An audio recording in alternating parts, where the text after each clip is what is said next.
Magandang araw mga kasyuyan. Sa wakas ako'y nakarating dito sa aking dating alma mater mga kasyuyan.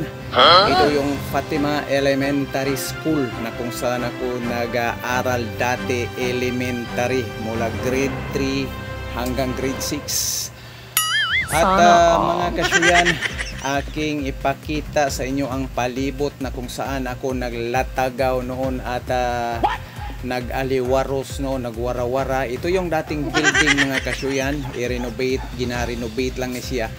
Paano masabi? Kani siya nga building. Tapos bahala ka sa buhay mo. Ang room ko ay dyan sa likod ng babae niyan, yan, yung sa gitna.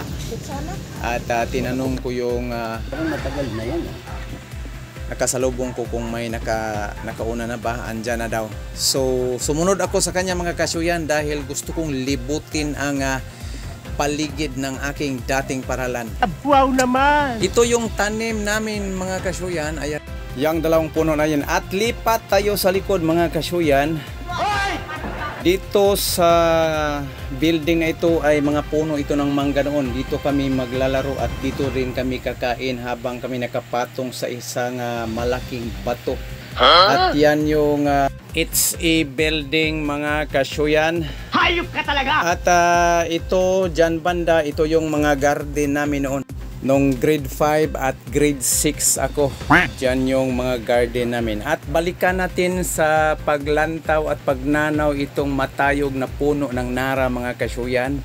Ito'y tanim namin 1984. Before kami nag-graduate ay inutusan kami sa aming guro na magtanim ng mga puno na yan. Siya yung may dala ng seedlings. Wow. Marami itong tanim namin mga kasyuyan hanggang doon yan sa tapat ng building na yan. Bougainvillea, nara, mahogany at golden shower. May karugtong ito mga kasyuyan.